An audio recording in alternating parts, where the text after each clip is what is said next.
President Bola Tinubu condoles with Niger State government and the people over the petrol tanker explosion which claimed 48 lives. The Nigerian Labour Congress commences a closed-door meeting with the detention of its national president, Joe Ajaero, by the DSS. And on the foreign scene, a bridge in northern Vietnam collapses in the wake of Typhoon Yagi, plunging 10 cars and 2 scooters into the Red River. Details of these and more will come to you shortly. To stay with us.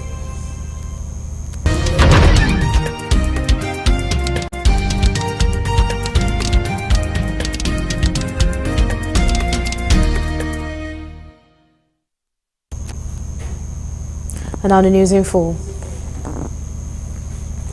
President Bola Tinubu has sent heartfelt condolences to the government and people of Niger State on the petrol tanker explosion on the Bida-Agia-Lapai Road in Niger State, which claimed the lives of 48 people and livestock.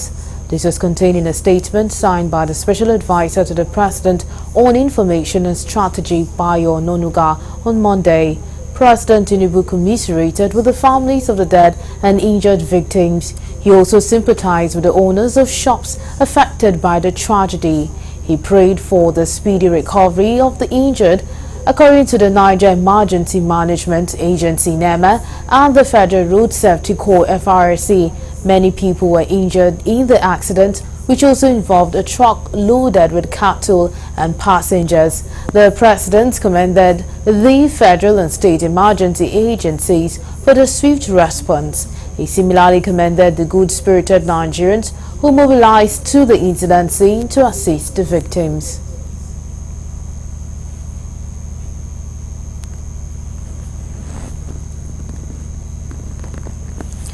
In a statement released by the head of Information and Public Affairs, Benson Upah, he stated that the president of the Niger Labour Congress (NLC), Comrade Joe Ajaero, was seized and whisked away by agent of the Nigerian state this morning while on his way to the United Kingdom on the invitation of the Trade Union Congress (TUC) of Britain. He said that Comrade Ajaero was set to attend and address the global gathering of workers on behalf of Nigerian workers at the Congress of the Trade Union Congress (TUC) in the UK.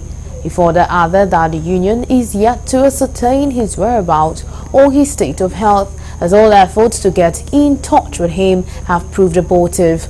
The union stated that Comrade Ajaero had been detained without any legal warrant or formal instrument. They stated that Ajaero is not a fugitive and his detention is therefore a brazen act of lawlessness and intimidation, as he has not been declared wanted by any law enforcement body.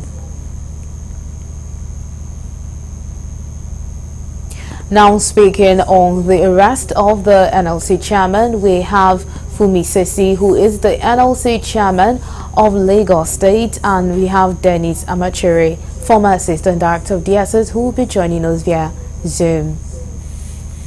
We're glad to have you join us. Thank you. All right, so let's first start, of course, with the arrest. What's your take on the arrest of the NLC President, Joe Ajaero?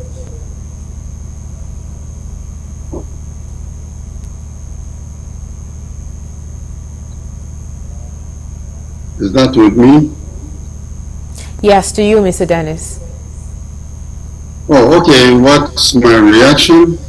You know, when the state security service either arrest or invite somebody, it must be for a reason.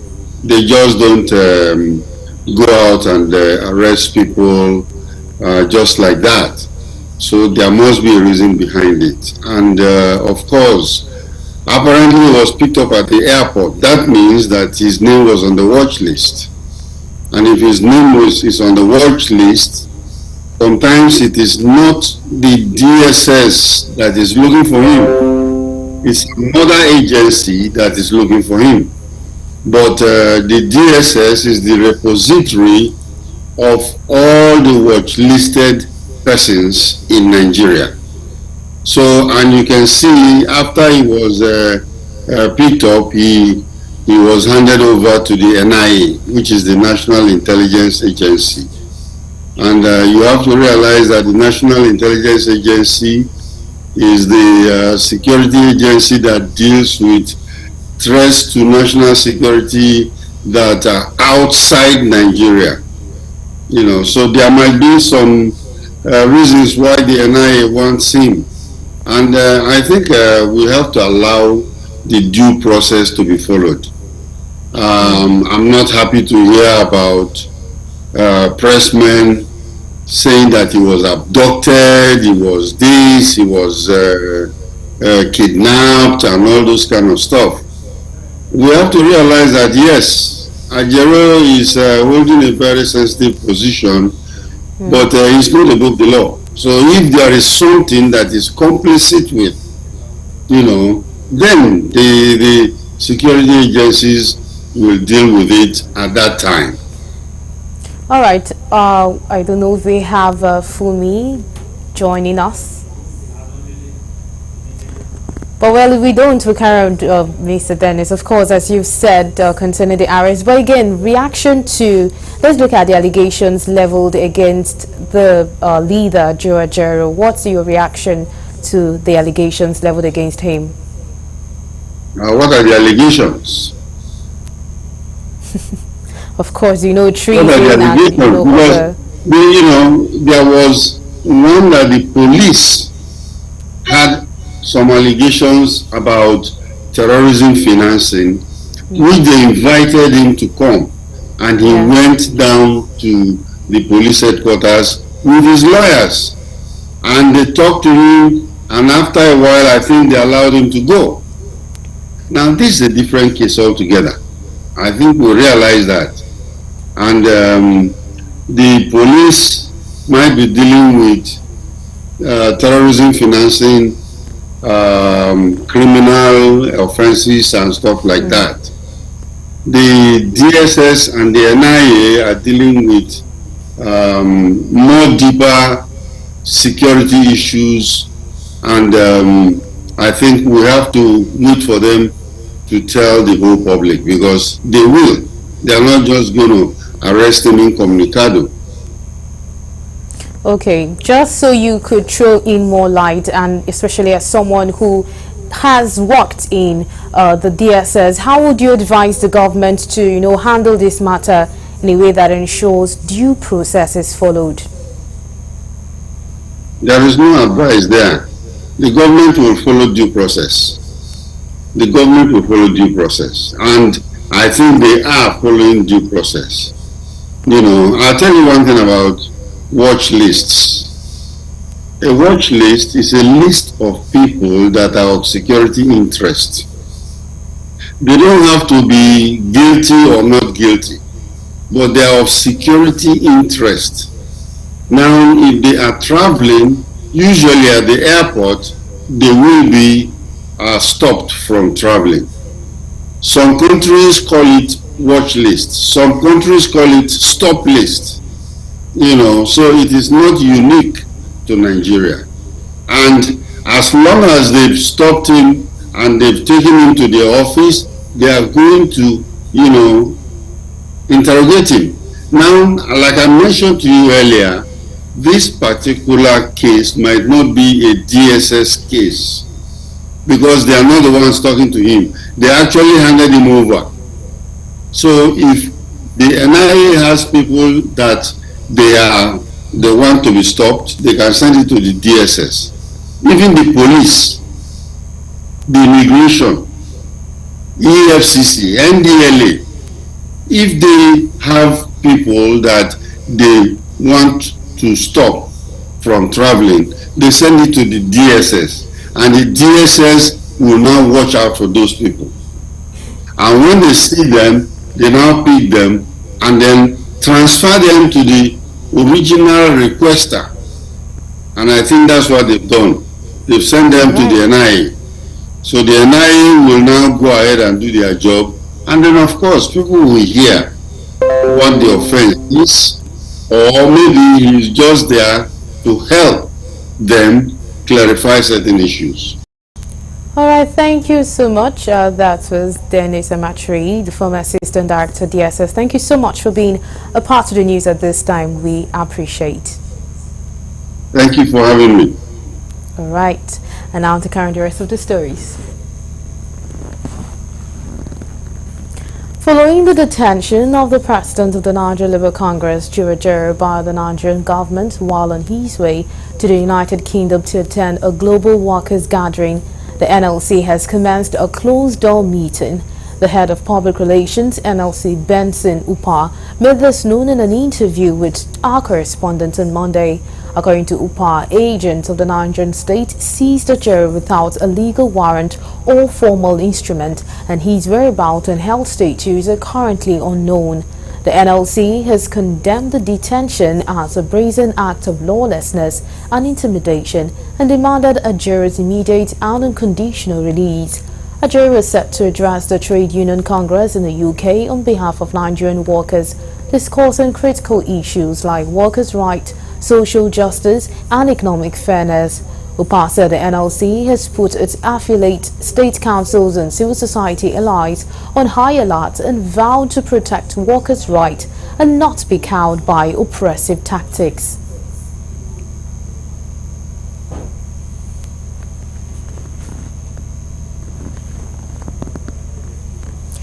Attempt by the federal government to arraign 10 alleged importers of firearms and ammunition and suspected terrorists were on Monday scuttled at the Federal High Court in Abuja by two of the accused persons. The arraignment billed before Justice Emeka Nwite was scuttled due to non-availability of legal practitioners for two of the accused persons and the rejection of free legal services offered by two lawyers in court.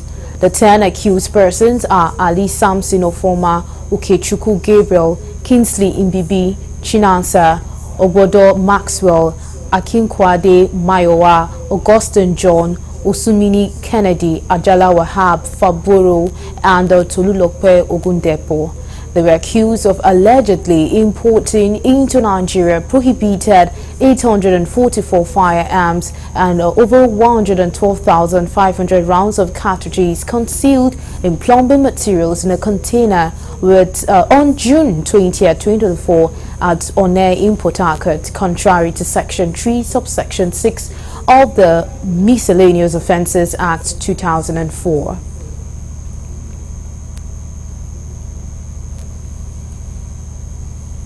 You're still on to Galaxy News. We'll quickly take a break and when we return the news continues to stay with us. We'll be right back.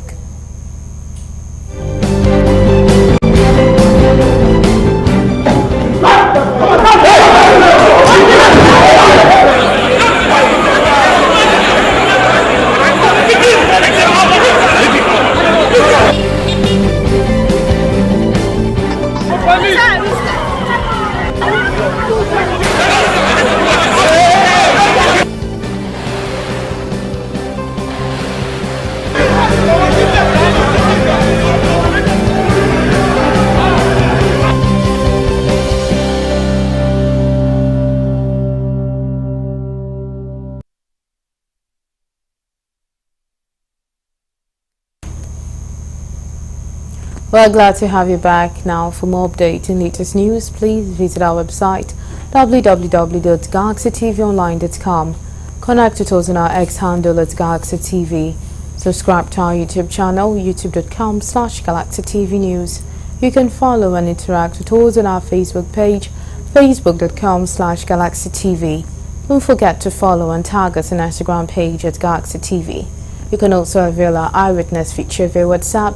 If you have breaking news around you, simply share a story by sending short clips or videos of the news on 018-666-669. Our social media platforms are user-friendly and can always accommodate your live updates and comment, as you can easily scan our IG QR code. And now to carry the rest of the stories. A traditional ruler in Osun State, Oba Taufik Olapusi Osun Makinde, was on Monday arraigned at the Federal High Court in Abuja over alleged illegal gold mining in Lega community, Odigbo local government area of Ondo State. Oba Osumakinde, who is the Obowore of Ifetutun in Ife Central Local Government Area of Osun State, was put on trial by the Attorney General of the Federation AGF in Abuja, alongside 4 others on 2-count charges. Others docked along with the traditional ruler are Shehu Mustafa, Shabiru Hasim, Dambaba Ibrahim and Adeolap Global Resources Limited. The AGF accused the 5 defendants of conspiring with others at large on August 25, 2024 to engage in the illegal mining of gold at the Ogunlepo mining site in Lega community, Odigbo local government area of Ondo State. The alleged offence is said to be contrary to Section 3, Subsection 6 of the Miscellaneous Offences Act 2004 and punishable under Section 1, Subsection 8 of the same Act.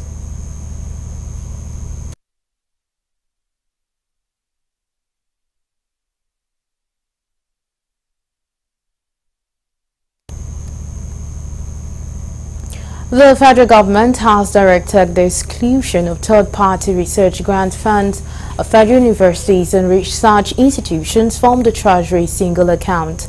In a letter from the National Universities Commission to Vice Chancellors dated 6 September 2024 and made available to our correspondent on Monday in Abuja, the Minister of Education, Professor Tahir Maman, conveyed the President's directive to the Coordinating Minister of Finance and National Economy, Wale Edun, mandating the exemption.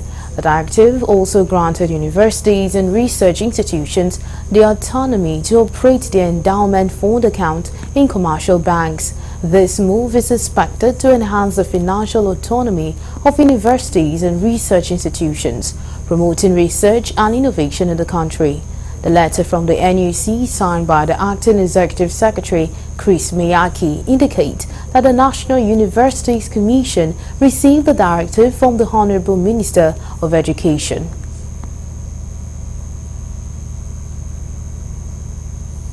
Internally displaced persons from the Delta community of Okwama, where 17 military personnel were killed, have cried out demanding the release of their parents who were arrested by security operatives after declaring them wanted.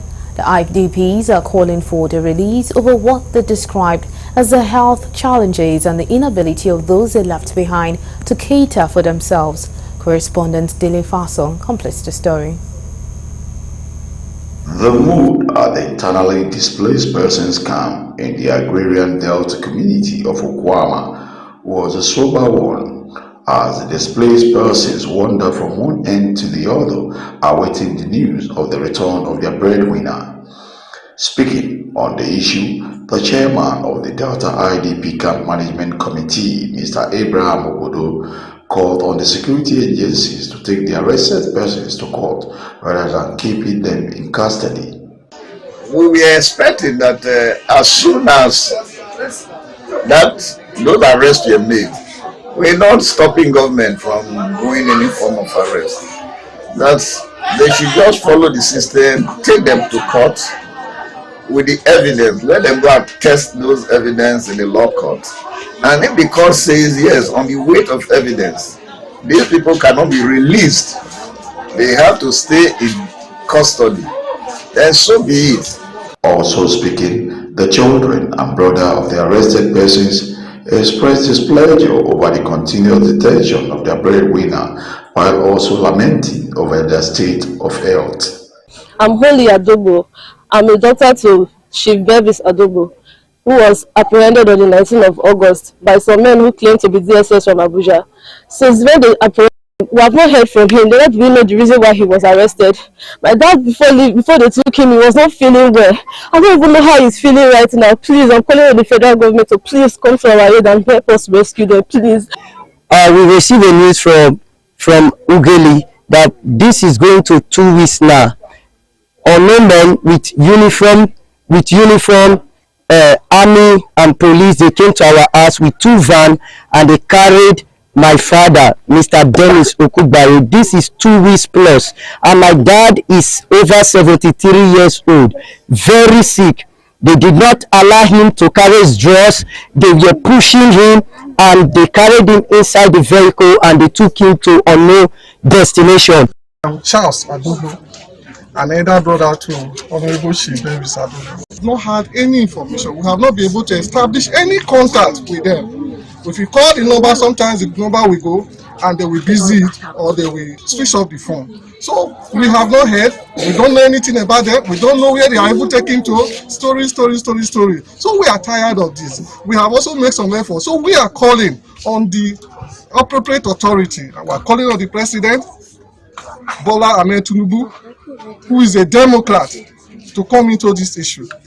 Although the defense headquarters had declared some of the arrested persons wanted before their arrest, what their siblings are demanding is for them to be taken to court and not their continuous detention without trial, since it is their families and their health that is suffering the most. From Delta State, Dele Fason reporting for Galaxy TV News.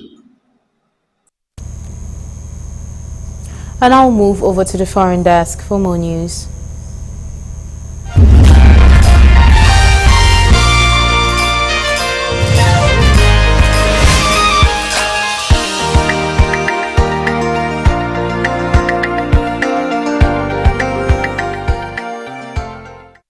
Hello and welcome to the foreign news.